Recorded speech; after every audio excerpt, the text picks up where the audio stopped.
अस्सलाम वालेकुम प्यारे दोस्तों।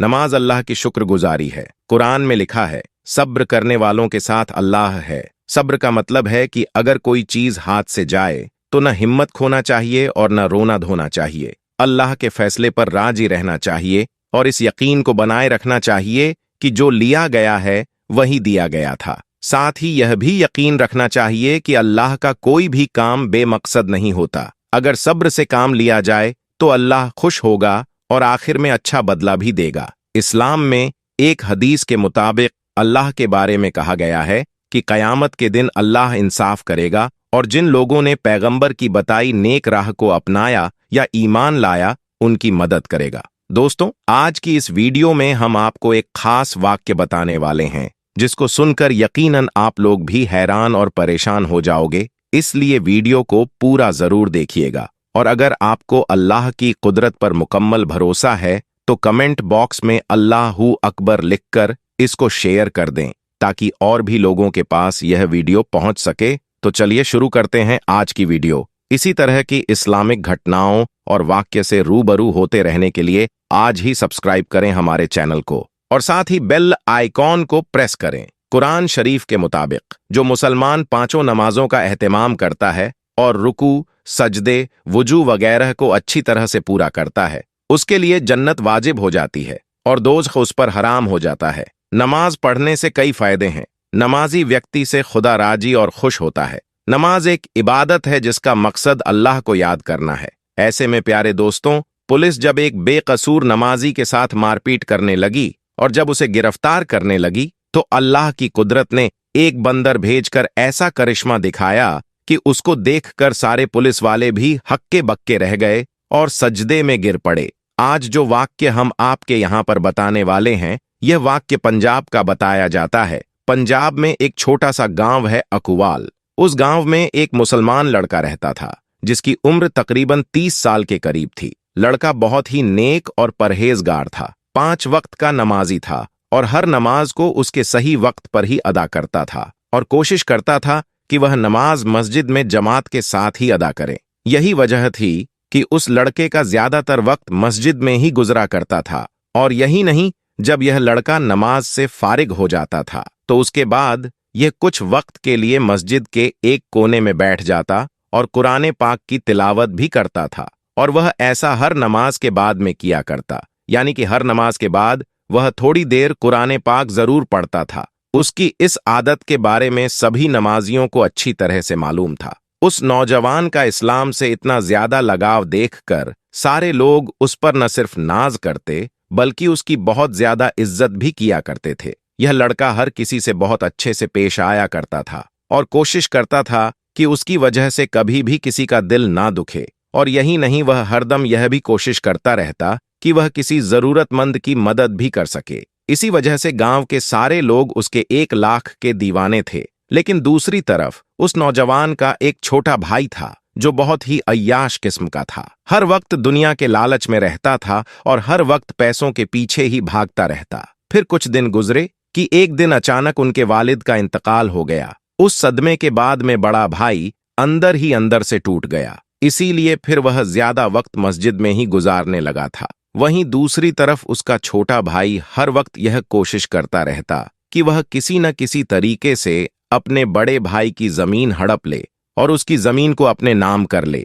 यानी कि वह इस कोशिश में रहने लगा कि वह कैसे भी करके बाप की जमीन में से बड़े भाई का जो हिस्सा है वह अपने नाम करवा ले। इसीलिए फिर छोटे भाई ने अंदर ही अंदर बड़े भाई के खिलाफ साजिशें रचना शुरू कर दी, मगर वह किसी भी तरह से अपने इस मकसद में कामयाब नहीं हो सका। उसके बाद जब छोटे भाई की तमाम कोशिश बेकार हो गई तो फिर एक दिन छोटे भाई ने सोचा कि क्यों ना वह उसके लिए अपने बड़े भाई की सबसे पसंदीदा चीज यानी कि मस्जिद का इस्तेमाल करें। इसीलिए फिर वह सोचने लगा कि वह अपने बड़े भाई को मस्जिद के ही किसी काम में फंसवा दे। और छोटे भाई ने एक प्लान बनाया कि वह किसी न किसी तरह से अपने बड़े भाई को मस्जिद की चोरी में फंसा दे, जिससे वह मस्जिद में जाने से रुक जाए। और उसको यह भी मालूम था कि उसका बड़ा भाई 5 वक्त का नमाजी है और मस्जिद से बहुत ज्यादा लगाव भी रखता है। इसीलिए वह मस्जिद के बगैर नहीं रह सकता। इसी वजह से छोटे भाई ने सोचा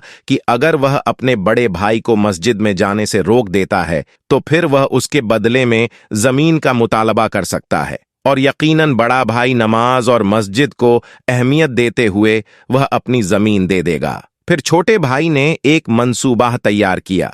जमीन हासिल करने के लालच ने छोटे भाई को अंधा कर दिया था, इसलिए उस बदबख्त ने रात के अंधेरे में मस्जिद का कुछ कीमती सामान चुरा लिया, यानी उसने चोरी कर ली। उसने मस्जिद का कुछ कीमती सामान उठाया और अपने घर ले आया, और चोरी किए हुए सामान को उसने अपने घर में एक खुफिया जगह पर छुपा दिया, और फिर पुलिस वालों के पास में जाकर अपने भाई पर इल्जाम लगा दिया और कहने लगा कि हमारी मस्जिद में जो चोरी हो गई है और मस्जिद का सामान चुराने वाला और कोई नहीं बल्कि इसका ही बड़ा भाई है। उधर दूसरी तरफ बेचारे बड़े भाई को इसके बारे में कुछ नहीं मालूम था। वह वैसे ही मस्जिद में जा रहा था और सच्चे दिल से अल्लाह की इबादत कर रहा था, और वैसे ही अल्लाह के सामने गिड़गिड़ाकर दुआएं भी मांगता था। वह अपनी हर दुआ में कहता कि ए अल्लाह, मुझे हर मुश्किल से निजात दे। अगर मैं कभी किसी बड़ी मुसीबत में फंस जाऊं तो मेरी मदद फरमाना। बड़ा भाई हर नमाज के बाद यह दुआ जरूर किया करता था। जैसा कि हमने आपको पहले ही बताया है कि चोरी के बाद में छोटे भाई ने अपनी गलती का इल्जाम बड़े भाई पर लगा दिया था। इसीलिए अगले रोज बड़ा भाई नमाज के लिए मस्जिद की तरफ जा रहा था तो पुलिस वाले उसको ढूंढते ढूंढते उसके पास आ पहुंचे, और मस्जिद के दरवाजे पर पहुंचकर पुलिस के लोगों ने उस नौजवान से कहा कि तुम्हें गिरफ्तार किया जाता है। तो यह सुनकर बेचारा बड़ा भाई बहुत घबरा गया और पुलिस वालों से पूछने लगा कि मैंने क्या किया है, मेरी क्या गलती है, मेरा कसूर क्या है, मैंने क्या जुल्म किया है, आप मुझे क्यों गिरफ्तार कर रहे हैं? मेहरबानी करके आप मुझे मस्जिद के अंदर जाने दें, मुझे नमाज के लिए देर हो रही है। इस बार पुलिस वालों ने उसे बताया कि तुम पर मस्जिद का कीमती सामान चोरी का इल्जाम है, इसलिए हम तुम्हें गिरफ्तार करते हैं। यह सुनकर बेचारा वह बड़ा भाई हक्का बक्का रह गया और सोचने लगा कि यह कैसे मुमकिन है और उस पर यह इल्जाम किसने लगाया होगा। लेकिन उसे कुछ भी समझ में नहीं आ रहा था, इसलिए वह वहीं जमीन पर बैठ गया और अल्लाह से मदद की गुहार लगाने लगा और अल्लाह से दुआ करने लगा। वह कहने लगा, या अल्लाह, इस मुसीबत की घड़ी में मेरी मदद फरमा। या अल्लाह, तू जानता है कि मैं चोर नहीं हूं, मैं कभी किसी की चोरी नहीं कर सकता और ना ही मैंने मस्जिद से यह कीमती सामान चुराया है। या अल्लाह, तू अपनी कुदरत से कोई ऐसा करिश्मा दिखा कि सब लोग यह मानने पर मजबूर हो जाएं कि मैं बेकसूर हूं।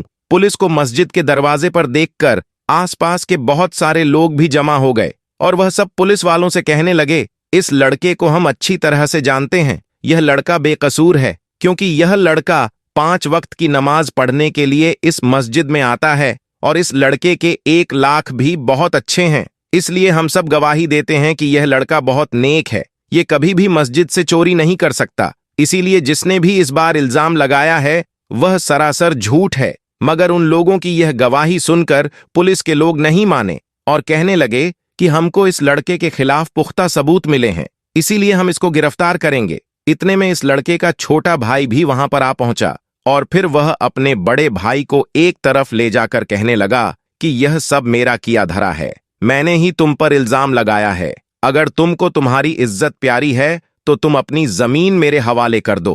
तुम्हारे हिस्से में जो जमीन आई है वह मेरे नाम कर दो। तुम्हारी इज्जत मैं बचा लूंगा और तुम्हें जेल जाने से भी रोक दूंगा, और जो मस्जिद का कीमती सामान जो मैंने छुपा रखा है उसको मैं पुलिस के हवाले कर दूंगा। तो यह सुनकर बड़े भाई को बड़ा दुख हुआ। वह समझ गया था कि यह सब उसके छोटे भाई ने किया है। अभी वह छोटा भाई अपने बड़े भाई को यह सब बातें कह रहा था कि इतने में अल्लाह की कुदरत से एक बंदर नमूदार हुआ। उसके एक हाथ में मस्जिद का वह कीमती सामान था जिसको छोटे भाई ने मस्जिद से चुराकर अपने घर में छुपाया था। यह देखकर छोटे भाई के चेहरे का रंग उड़ गया। पुलिस वाले भी बंदर के हाथ में मस्जिद का चोरी हुआ सामान देखकर हैरान रह गए। उनको मालूम हो गया कि वह जिस लड़के को गिरफ्तार करने वाले थे वह तो बेकसूर है।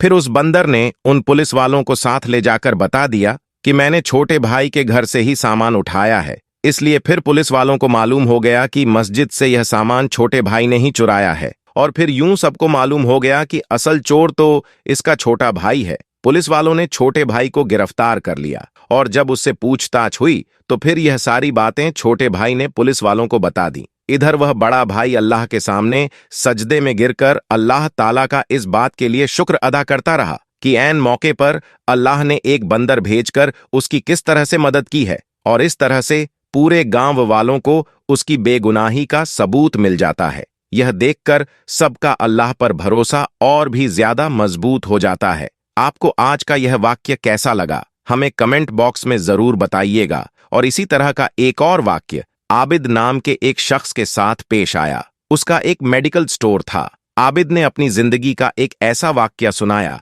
जिसको सुनकर आप भी हैरान रह जाएंगे। आबिद बचपन से ही नेक और दीनदार इंसान था। पंजगाना नमाज के अलावा तहज्जुद, गुर्जर और तिलावत कुरान में ज्यादातर वक्त बिताया करता था। बामर्तबा सारी रात नवाफिल अदा करता, रोजे नमाज, जकात का पाबंद था। उम्र गुजरती गई और आबिद ने शादी नहीं की। घर वाले उस पर शादी का दबाव बनाने लगे। इस सूरत हाल और घर वालों के दबाव में आकर आबिद को आखिर शादी का फैसला करना पड़ा और आबिद ने शादी कर ली। शादी के बाद आबिद की जिंदगी एकदम बदल गई। अब रातों की इबादत आहिस्ता आहिस्ता कम होती गई और खासकर जैसे रमजान में ही ऐसा होता है, तहज्जुद भी छूट गई और नमाजों में भी कमी आने लगी। और एक वक्त ऐसा आ गया कि पांचों नमाजों में गफलत होने लगी और फिर आबिद अचानक मुश्किलात में घिर गया। मेडिकल स्टोर की आमदनी कम हो गई और कर्ज पर कर्ज चढ़ने लगा। आबिद की जिंदगी खुशहाल थी, वह बुरी तरह से मुतासिर हो गया, हर वक्त टेंशन में रहने लगा। इस दौरान एक दिन एक शख्स मेडिकल स्टोर पर दवाई लेने आता है। आबिद उस वक्त इस कदर परेशानी में था कि उसने उसे गलत दवाई दे दी, जिसकी वजह से वह शख्स मरते मरते बचा और उसने आबिद पर केस कर दिया, जिसके बाद उसकी दुकान सील हो गई और उसका कारोबार पूरी तरह से बंद हो गया। इसी दौरान आबिद के वालिद की भी तबीयत खराब होने लगी और आबिद ने अब तक जो कुछ भी कमाया था वह सब वालिद के इलाज पर खर्च कर दिया। इसी सूरत हाल को देखकर उसकी बीवी भी उसे छोड़कर चली गई। अब आबिद के पास कुछ भी नहीं बचा था और आबिद पूरी तरह से जिंदगी से मायूस हो गया था। एक दिन आबिद सहन अपनी मां की गोद में सर रखकर रो रहा था और सोच रहा था कि उसके साथ आखिर ऐसा क्यों हो रहा है। तभी अचानक उसकी नजर अलमारी पर पड़ी जहां कुरान पाक रखा हुआ था। उसको फौरन झटका लगा और समझ में आ गया कि उससे क्या भूल हुई है। वह फौरन उठा, वजू किया, नमाज अदा की, सजदे में गिरा, माफी मांगता रहा, रोता रहा, या अल्लाह मुझसे बड़ी गलती हो गई कि मेरी सारी उम्र तेरी मोहब्बत में गुजरी, तेरी इबादत में गुजरी और दुनियादारी में ऐसा खो गया कि तुझे ही भूल गया। उसके बाद उसने दोबारा पंजगाना नमाज शुरू कर दी और तहज्जुद और तिलावत कुरान भी करने लगा और हर रात अपनी गलती पर माफी मांगने लगा। प्यारे दोस्तों, अभी सिर्फ 9 ही दिन गुजरे होंगे कि तभी उसके घर में वह शख्स आता है जिसे आबिद ने गलत दवाई दी थी। वह शख्स कहने लगा, तुमने मुझे जो दवाई दी थी उससे मेरी तबीयत तो जरूर बिगड़ी थी, मगर मेरी जो बीमारी थी वह करिश्माती तौर पर उसी दवाई से दूर हो गई और तुम पर किया हुआ केस अब मैं वापस ले रहा हूं।